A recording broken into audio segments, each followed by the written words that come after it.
Think an AI chip ban would stop China? Well, think again. The story of how China is responding to the US ban on Nvidia's most advanced AI chips is not just about technology, it's about resilience, ingenuity, and a high-stakes global race that's playing out in real time.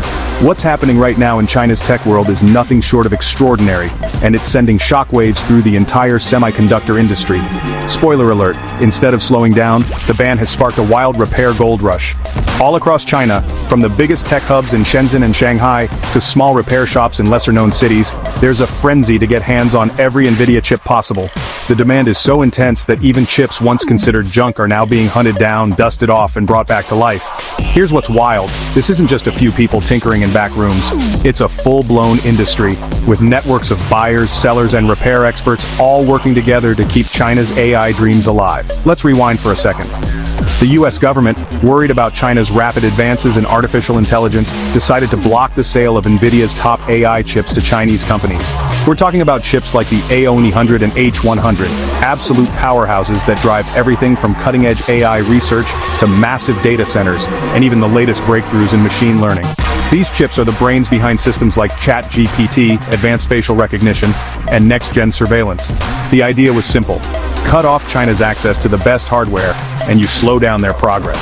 But as we're seeing, things didn't go quite as planned. Instead of giving up, Chinese tech companies and research labs are scrambling to repair every single Nvidia chip they can get their hands on.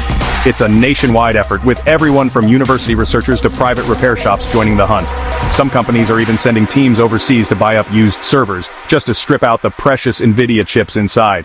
The moment a chip is found, it's rushed to a repair specialist, sometimes in the back rooms of electronics markets, sometimes in high-tech labs with millions of dollars worth of equipment. These chips, especially the A100 and H100, are now so rare in China that even broken ones are considered treasure. Imagine a world where a damaged chip, which would have been thrown away just a year ago, is now worth tens of thousands of dollars. That's the reality in China today. The price of a working A100 has skyrocketed, and even non-functional units are being snapped up by repair shops hoping to bring them back to life. It's like a gold rush, but instead of panning for nuggets, people are scouring the globe for used GPUs. Enter the repair wizards, highly skilled engineers who have turned chip repair into an art form. These experts buy busted chips from old servers, carefully diagnose the problems under powerful microscopes, and use precision tools to fix everything from broken solder joints to damaged memory modules. Some repairs are so delicate they require hours of painstaking work, with the tiniest mistake meaning the chip is lost forever. But when they succeed, the payoff is huge. A single repaired chip can sell for the price of a luxury car. These engineers are the unsung heroes of China's AI industry, and their skills are now in higher demand than ever before. It's like a high-tech recycling hustle, and demand is through the roof. The repair markets are buzzing with activity, as buyers and sellers haggle over prices and try to outbid each other for the best chips. Some shops have even started offering chip repair guarantees, promising to fix or replace any chip that fails within a certain period. The competition is fierce, and the stakes are high because for many companies, getting their hands on just a few more working Nvidia chips could mean the difference between leading the AI race or falling hopelessly behind. Why is all this happening? Because these chips are basically the backbone for China's AI ambitions. Without them, it's almost impossible to train the massive neural networks that power modern AI. Every major tech company in China, from Baidu to Alibaba to Tencent, relies on these chips to stay competitive.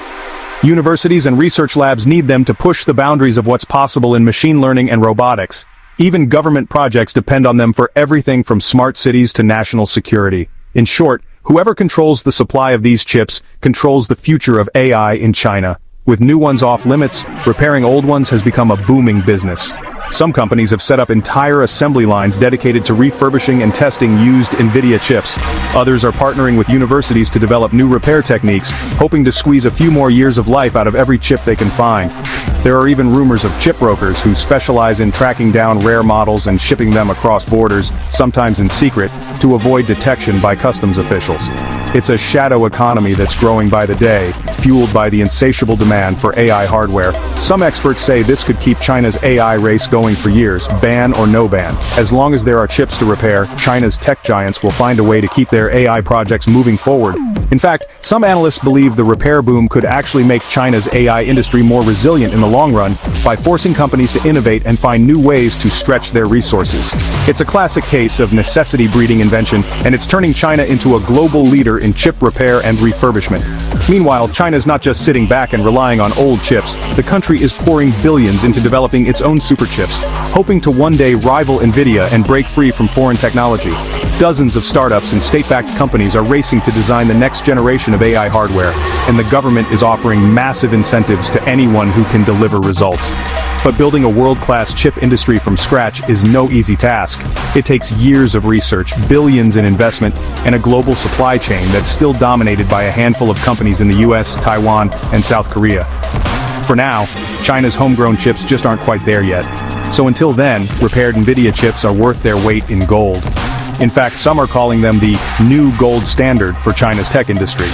The value of a single working chip can be higher than its weight in actual gold, and companies are willing to pay almost any price to get their hands on them. It's a seller's market, and the people who can repair and supply these chips are becoming some of the most important players in China's tech ecosystem. So, is this just clever survival, or a backfire for the US? On one hand, the ban has definitely made it harder for China to get the latest AI hardware, but on the other, it's sparked a wave of innovation and resourcefulness that's keeping China in the game. Some experts worry that by forcing China to become self-reliant, the US may have actually accelerated the development of a rival chip industry. Others argue that the repair boom is just a temporary fix, and that without access to new technology, China will eventually fall behind. The truth is, nobody knows for sure how this will play out, but one thing's certain, the global AI race just got a lot more interesting. What do you think? Is China's chip repair gold rush a sign of unstoppable resilience, or a desperate scramble that can't last? Could this be the start of a new era in global tech? Or will the US find new ways to tighten the screws? Drop your thoughts below, smash that like, and hit subscribe for more tech plot twists. Because in the world of AI, the only thing certain is that nothing stays the same for long.